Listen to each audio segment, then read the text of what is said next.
tous, bienvenue à ce camp Rénovant 2018. Je suis Dejembo Wilfried, chrétien enfant de Dieu.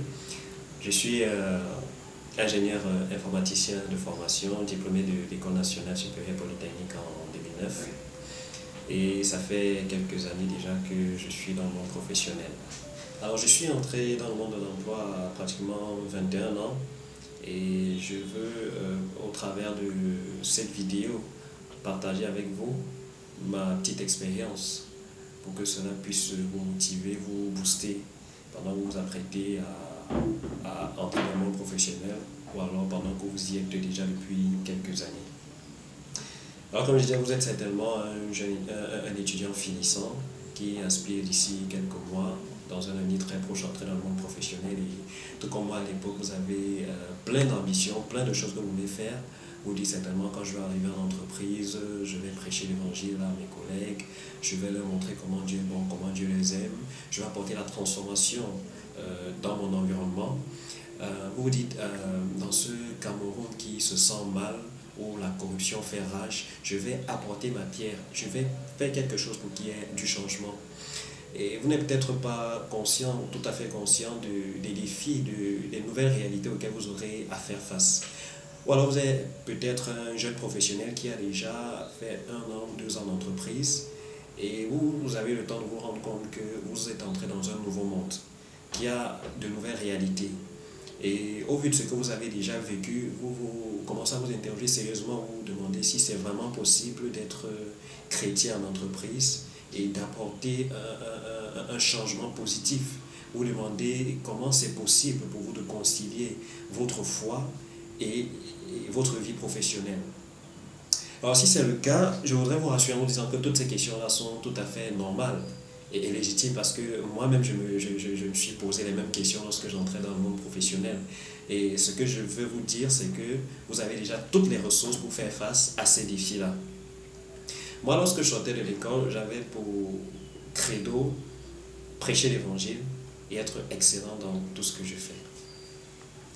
J'ai commencé dans un cabinet en gestion de projet en 2009, African Project Management Consulting, et c'est avec cette attitude que j'ai abordé mon environnement professionnel. C'est vrai, les collègues que j'ai rencontrés sur le terrain ne manquaient pas de me taquiner, de me titiller, mais ils se rendaient compte qu'il y avait quelque chose de différent, au point où l'une des stagiaires qui est venue passer quelques temps chez nous était surprise. Elle me disait donc toi tu es différent, tu ne fais pas comme tous les autres garçons. C'est vrai que je savais que j'étais différent, mais je me demandais aussi qu'est-ce qu'elle pouvait bien trouver de différent en moi. Et j'ai fait quelques temps là-bas, j'ai fait dans les 6 mois, et mon patron était plutôt satisfait de ce que j'avais comme rendu, comme résultat. Mais j'ai dû quitter cette entreprise pour rejoindre une autre, un peu plus grande, parce que le cabinet en gestion de projet, c'était en fait une start-up. Et donc je l'ai quitté pour rejoindre une autre, cette fois-ci une entreprise d'État, soit j'étais au ministère des Transports, dans laquelle je suis jusqu'aujourd'hui.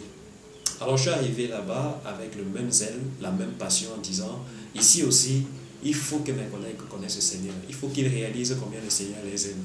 J'avais tellement la foi, tellement le désir de les voir sortir des ténèbres dans lesquelles ils étaient. En même temps, j'avais le souci d'être performant, d'être excellent dans tout ce que je faisais. Je ne vais pas vous cacher que les premiers défis ont commencé à se poser à moi. D'abord le fait que, contrairement à la start-up où j'étais, ici, le travail était un peu plus structuré. Il y avait des horaires et il fallait que je les respecte. Première chose, je n'étais plus libre de profiter ou bien d'user de mon temps comme je le voulais. Il fallait que je prenne en compte cette nouvelle réalité. Le patron pouvait t'appeler à n'importe quel et dire qu'il faut que tu fasses telle chose. Et moi, souvent, à la fin des heures, je me disais, ok, c'est le moment d'aller retrouver mes frères pour nos réunions de prière d'habitude, qu'on tenait d'habitude. Et ça, je ne pouvais plus le faire. C'est le fait que je commençais à me poser la question, comment il faut que je fasse avec cette nouvelle réalité. D'autre part, Vous savez, les entreprises publiques sont connues pour être le siège de la corruption. Il y a donc des questions d'intégrité qui ont commencé à se poser. Évidemment, moi, je me tenais à l'écart. Et puis, j'étais dans ma tête, je me disais, ce qu'il faut que je fasse plutôt, c'est voir comment faire des porte-à-porte auprès de mes collègues, comme on le faisait au quartier. Et j'ai très tôt réalisé que ce n'était pas possible. Cette stratégie-là n'allait pas être efficace, n'allait pas être possible. Et du coup, je me demandais, mais qu'est-ce qu'il faut que je fasse? C'est comme si je suis piégé dans une entreprise où je dois passer 8 heures de temps là, et je n'ai pas la possibilité de continuer à profiter des rencontres avec les frères.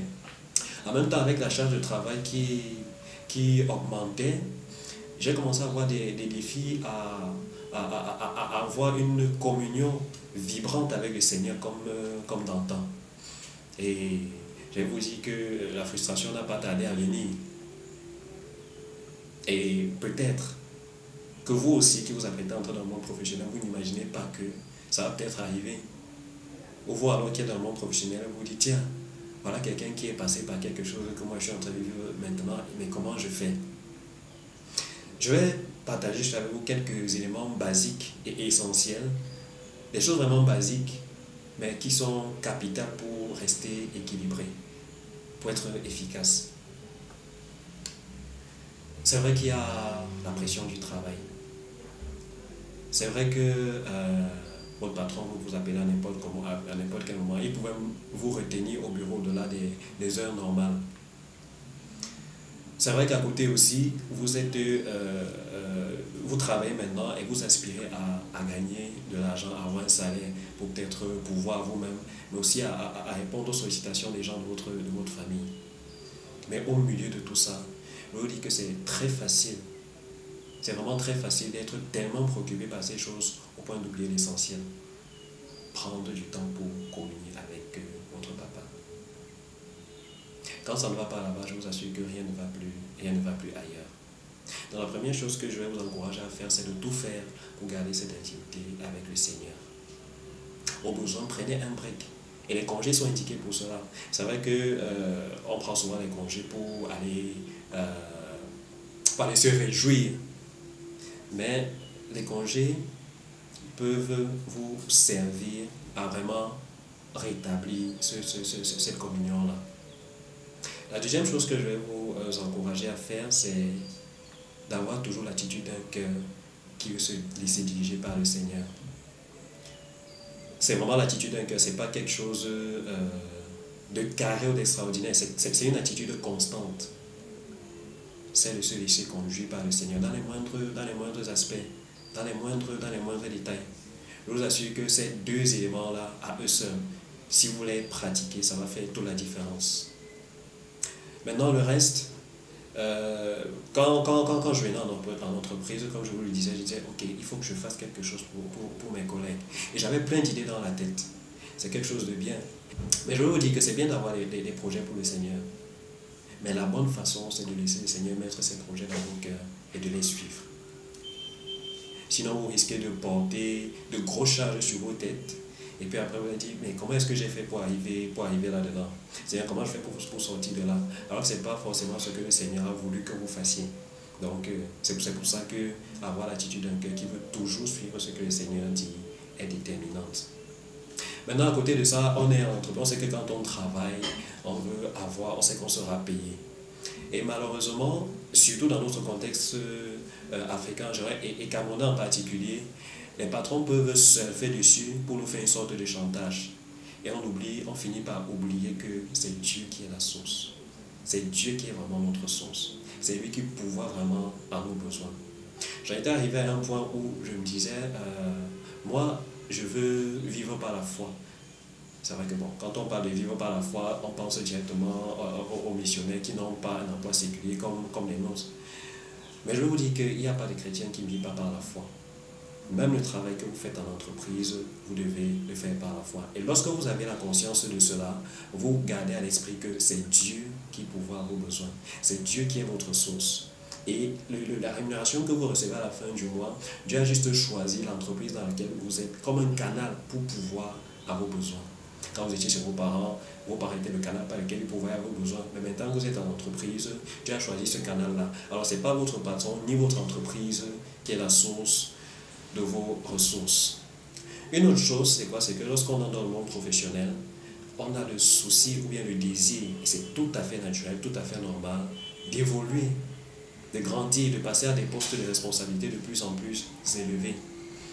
Et pour ceux qui ont mis quelque temps dans l'entreprise, ils vont se rendre compte qu'il y a des pots de banane, il y a des coups bas, il y a des comportements et des attitudes, parfois de la part des collègues, qui ne sont pas de nature à encourager. Mais gardez à l'esprit ceci.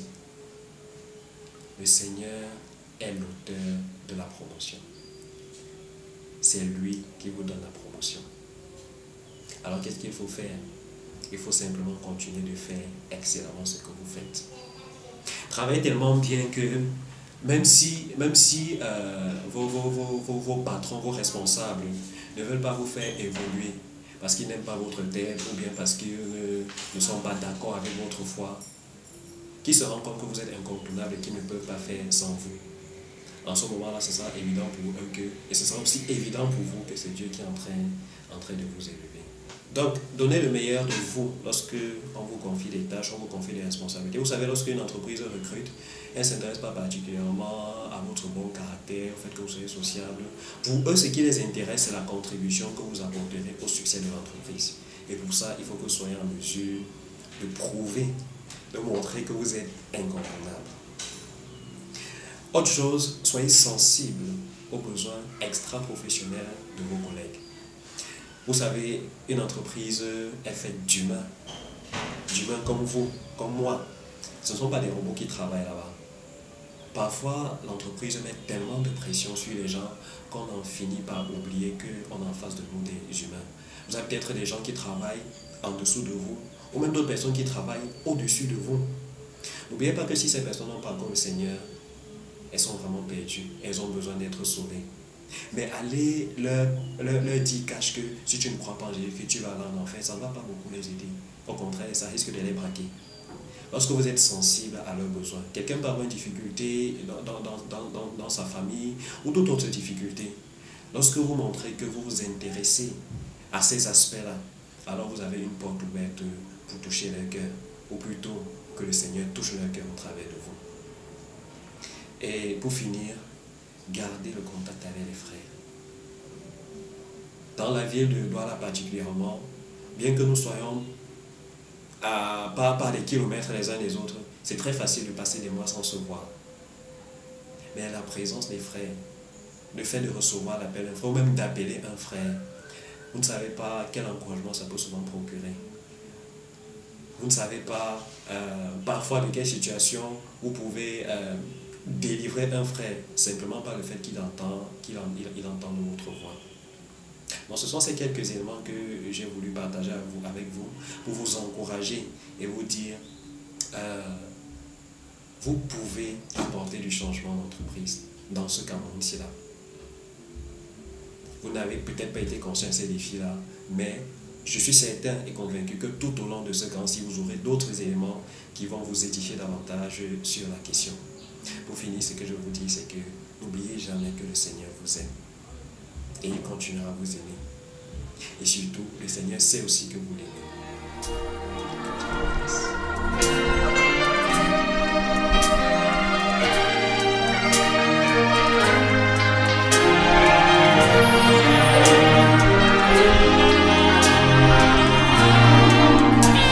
We bring to you our sacrifice of praise with the fruits of the lips, giving thanks unto your name.